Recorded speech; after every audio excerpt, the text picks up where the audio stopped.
An Orlando official has now been accused of very serious crimes. This is Orlando Commissioner Regina Hill, and she has been accused of using power of attorney to steal money from a 96-year-old, illegally co-sign this 96-year-old on housing, using that stolen money for facelifts and lavish vacations. Let's go.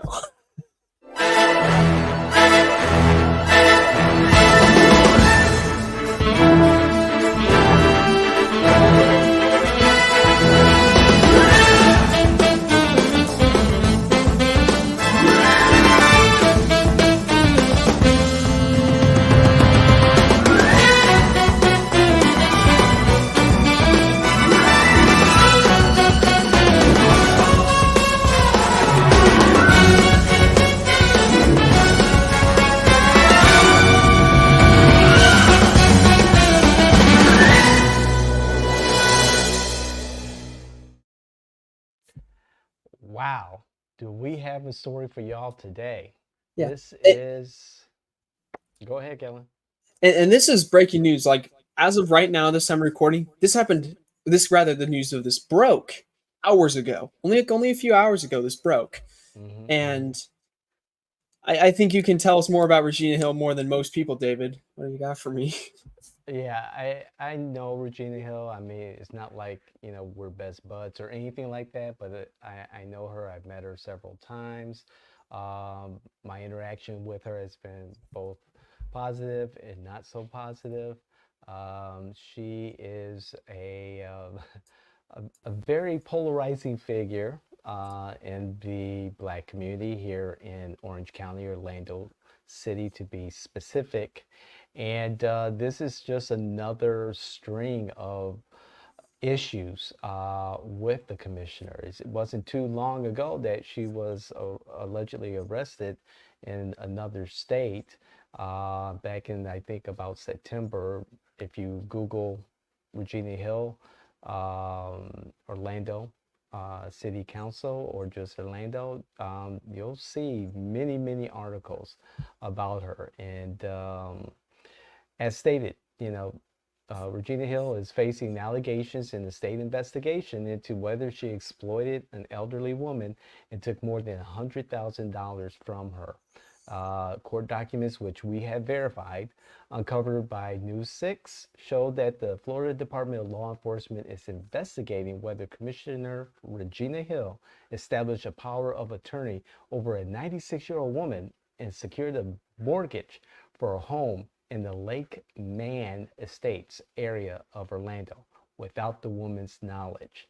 There's so many things going on with this particular story, Kellen. It's alleged that she is not living in her district that she represents on the near west side of Orlando, if you want to call it that. I don't know where to start. Again, this is just Yeah. another So, blemish.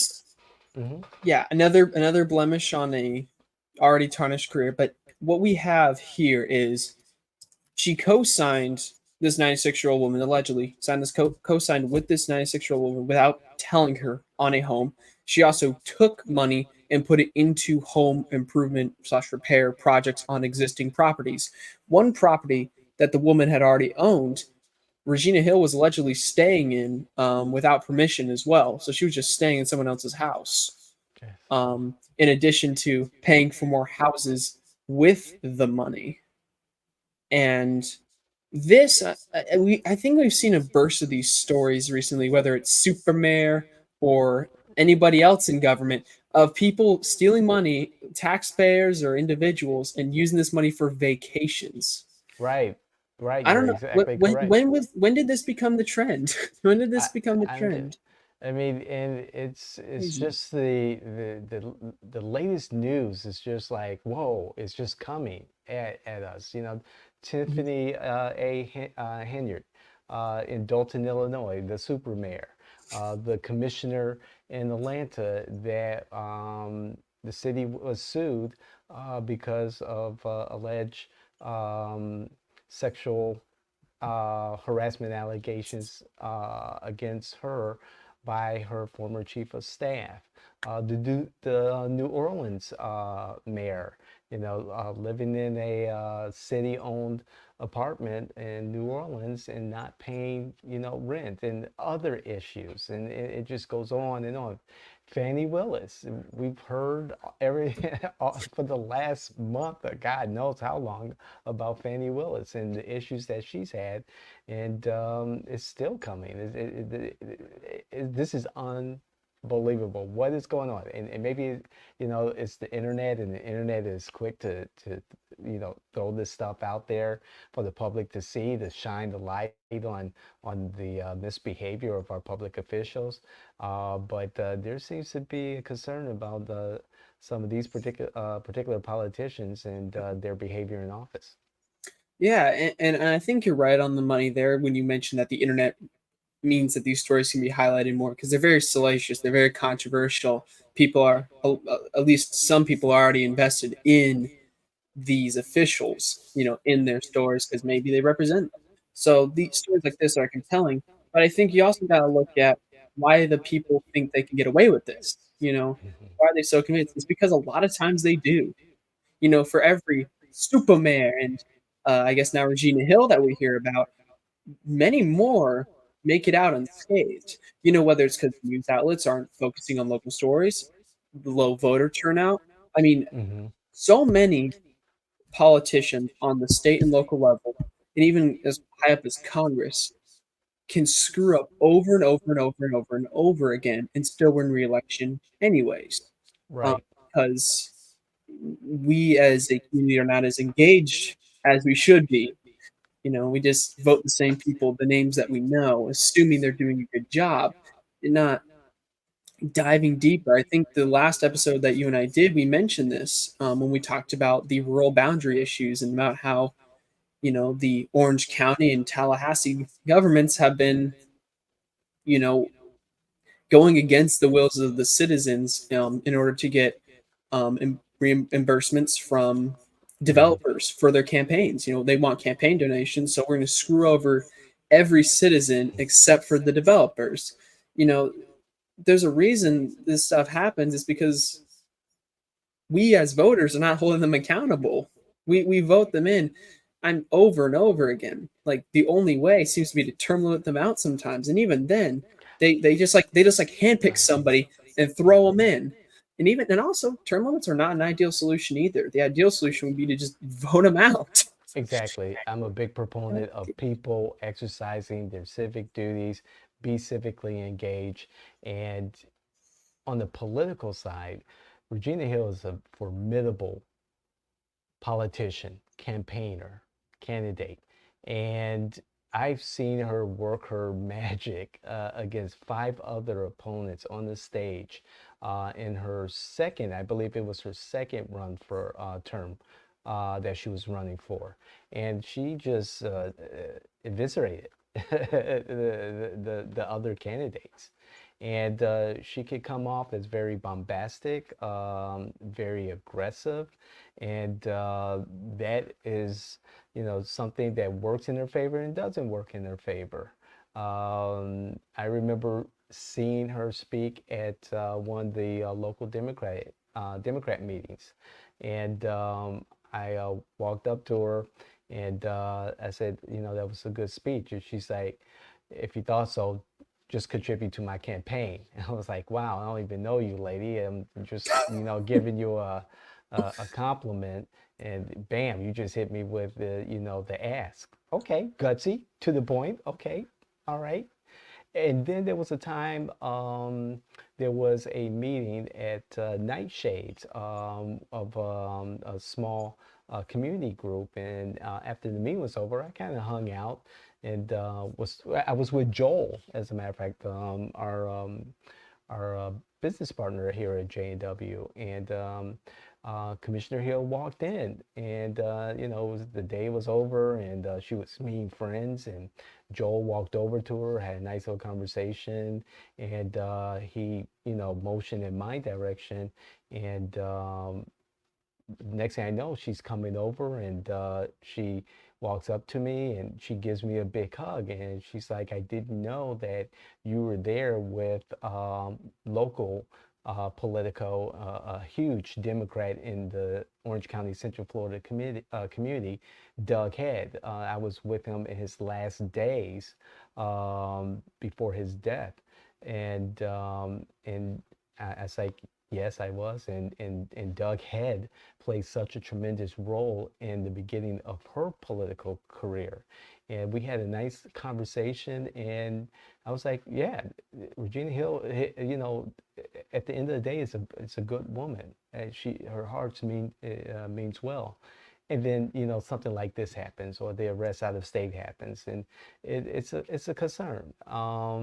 And I do think politically she is a powerhouse. Yeah, however, she's a liability to herself, a liability to her community, a liability to, I think, one of her biggest champions. And I mean this, um, Mayor Buddy Dyer. And at this Yeah. point, this has been out for at least, 24 hours publicly. Uh, what is she going to do? There's no mention in the news about a resignation, stepping down, or anything like that. Well, She's referred reporters in the public to her attorney. Um, this is very concerning. The allegations are serious. Um, Using, more than $100,000 of the woman's money and credit cards to buy perfume, clothing, IV vitamins, a facelift, a trip to Miami, dental surgery, car insurance. FDLE is involved. A state investigation. DeSantis could have her removed. The city. and I'm sure he would jump at the opportunity Oh, if I'm sure, and I'm sure we'll see some kind of response out of Tallahassee. And if he finds he's able to, you're right. DeSantis will get her out hmm because he'll want someone else, someone more favorable to him in there. And a lot of people are a very nice facade. A lot of people are very sociable, and hmm a lot of voters vote an attitude into office. Oh, this person's pissed off. I'm pissed off too. I'm going to vote him in. This hmm person has a similar background to me. I want to vote him in, you know, and that takes center stage. Personality takes center stage, I think, more than perhaps it ever has been, especially with the rise of the internet. Like the way people behave online can really propel them, because, people will get a certain impression of them, whether it's accurate or not. It's perfectly well curated, probably by a team, a Sure. whole team. Like most politicians don't post stuff on their own social media. A lot of them, I would say the bulk of them have other people post for them. They're Right. carefully curated to tell you how, but they make it as personable. They write it in the voice that politician wants, and then people get attached. And while it is important to always be involved with your community and to understand that your officials are real people, real people with real benefits, real flaws, real everything, it's also important to know that you're their employer. At the end of the day, you as a voter are their employer. Yeah. And if an employer doesn't like well, they like their employee, but their employee's doing a crap job, the responsible thing to do is still to fire them regardless or reduce their role or something. And and then I think that's why a lot of these politicians just get reelected over and over again because we like them. We can't fire them. We like them. Eh, It's eh, and yep. then this happens, and all this, Yes. and then people act shocked, all shocked when this Eh, this person that they thought they knew on a personal level wasn't who they and said they were. She was first elected 10 years ago in 2014. So she's been in office for 10 years. Her term ends in 2026. So the election cycle for her starts now. So people who are aware of the story, the Shan Roses, the Erica Dunlaps, and the Cynthia Harrises, if they're thinking of running again, this would be the opportunity, and this would be the opportunity to start early. Back in 2017, I remember that debate. She won with just over 50% of the vote against one, two, three, four, five, six other candidates. 20, approximately 2,300 votes, just 2,300 votes in a district with tens of thousands of voters. Mm-hmm. Yeah. And it's amazing. And this is what we talk about in 2021, in that election, just under 2,200 votes. Commissioner Hill won with 73% of that vote. 2,300 votes total. Over 10,000 people in that district. Oh, more That than tens of well, more thousands, than that. tens of Think thousands, about that, tens of people. thousands. A 20% a roughly 20% turnout rate. Garbage. Like you get people to represent your district, but only less than 1/5 of it. That's correct. Insane. Oh, And even again, less like than that. Less than that. less than a fifth. Yeah. Hmm. It's amazing. And so, this is where accountability uh, comes into play here. When you have a small portion of your electorate that you probably control, they may be city employees or individuals who own nonprofits that get their funding from the city of Orlando or Orange County government or through one of its other apparatuses. Those folks are going to continue to show up for the person who's currently the incumbent, who currently protects them, and they're going to vote them in. They're going to continue to vote them in, knowing that no one else is going to show up. And that's a problem with the people, not just in her district, District 5, but with people, citizens, residents, voters in general. Is this what Orlando wants to be known for? No. And again, I think a lot of people don't even know when their local elections are if it's not attached to the November ballot. They're not going to turn out for that. And again, like a lot of people also don't really know what a county commissioner does. Like a county commissioner, let alone your individual city's commissioner. Right. The number of people I've spoken to that's like, oh yeah, what does a county commissioner do? When I say some of the candidates we work for, I'm like, how do you not know what a county commissioner does? Those figures in government that actually make stuff happen.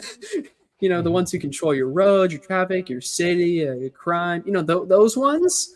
Yeah, those are the ones you choose not to know about, and it makes me worried even more that we as a country are failing in education, right? Because people Yes. aren't turning out to vote. People need, and I will always advocate for this in primary school, people need to be taught the basics of their local government. Of Yes. course, granted, I'm not sure the state of Florida would dare to give a local government power over education at all. If they could help it, they want to like move that up. But it would be ideal if Orange County schools have to learn a little bit about Orange County. What are the seats roughly? What do they do? If Brevard, Broward, wherever Maitland, wherever you're from, you'd have to learn just a little bit about that government. Maybe then we could get people to actually turn out for these things, but we don't. We don't. There's a reason people vote for the president the most, even though that's where their vote is the least likely to matter because you have an electoral college. You know, Exactly. and like David said, there 2,300, tens of thousands of people. Your vote frickin' counts. Oh yeah, there's roughly 141,000 active voters in the city of Orlando. I'm pulling up the stats right now. I'm trying to pull up the city districts. But if there are what, six, if I remember correctly, six districts, uh, or maybe five. I can't It's remember, 5 or 6. right. And I should know this. You divide that roughly evenly. So let's say there's what, 65,000 if you divide by 6, right? Or is my math wrong? My math is wrong. But regardless, the point is this: tens of thousands of voters, active Orlandian voters, do not vote in these city elections. The mayor of Orlando won with a majority of the minority vote. And when you have issues like these, you can No only wonder. blame yourself. You can only blame yourself. And the call came from within the office. The investigation started Yeah, allegedly with interaction with a former staffer who was fired. was fired. Thank you. And so the call came from within. And And and and mhm, let's hit on that. The only reason this mhm, investigation started was because a former employee was disgruntled. This employee was fired for mostly bullshit reasons. It was she didn't like the way she didn't like the criticism, she didn't like the attitude, fired him. Only because that staffer was mad do we are we holding her accountable? Only right. now.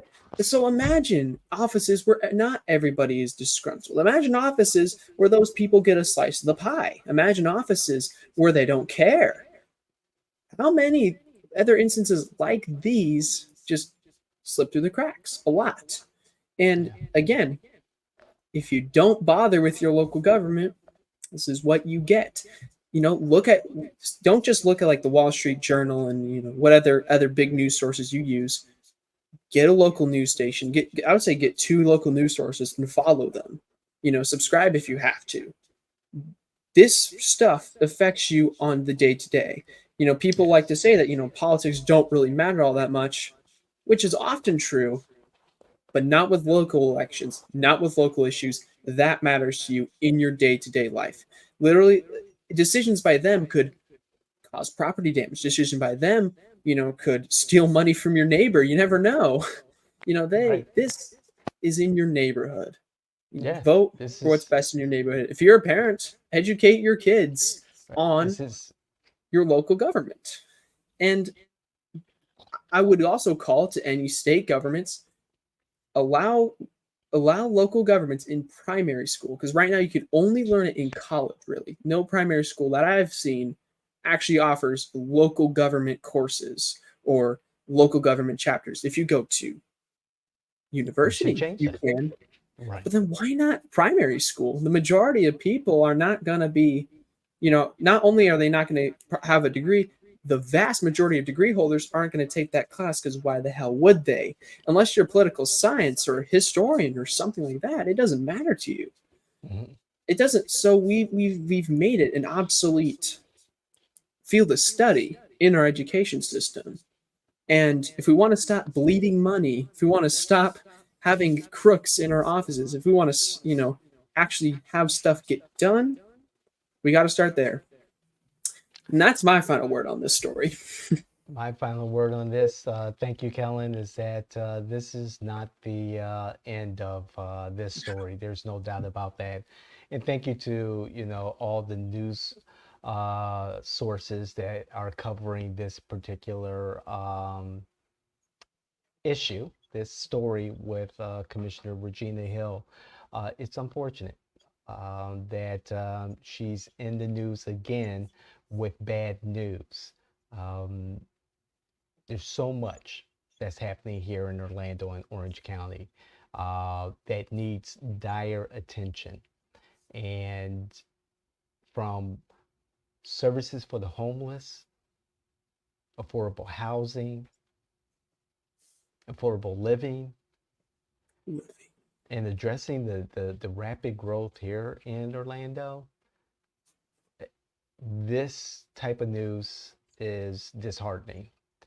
And today is the election day for many municipalities across Yeah. Florida. And earlier today, I was looking at the turnout, and turnout was low as expected. However, in-person voting at the polling places was small, but the vote by mail and early voting was robust, considering the low turnout numbers overall. Um, District 5 residents have a decision to make. They Yeah. have a decision to make very soon. Mayor Buddy Dyer and the city council has a decision to make if Commissioner Hill resigns or Governor DeSantis decides to remove her. He is no stranger to removing people who Hinders. are not doing their job. Yeah. So Yep. And if somehow she retains her position, my just random advice to anybody running against her: don't run 6 candidates against one candidate. That has never worked at any point in American history. In fact, the Whig Party made an actual test of this in 1824. It doesn't work. Unite behind a candidate, put all your resources into that, and beat her. Don't. That is ultimately should be the most important thing: getting someone into office, not stroking your own ego. amen to that. Not calling So out then, anybody specific there, to be clear. It's my take. and we thank you all for viewing this or listening to this. We are your political innovators. We are involved and we have our finger on the pulse of what's happening here in Central Florida. This news was brought to my attention. I brought it to my team's attention. We thought we'll bring it to your attention on Yeah. this forum. And so if you enjoy what we are sharing with you, we want you to share your comments with us. We Yeah. want you to tell us what you think about this. Again, bring your facts, not your feelings, and we'll have that conversation. We want to continue to grow our community across all of our platforms. And, you can't make this shit up. You really can't. Yeah. You want to Seeing send what us we have out? today, yep. Seeing what happens today, there's no better time to get involved. So please get involved. If you don't live in our area, see if there's another podcast in your area. It could help you. You never know. Like, comment, All subscribe, share. We want to grow this community though. So thank you very much for watching if you made it to the end. This has been You Can't Make This Shit Up, and we are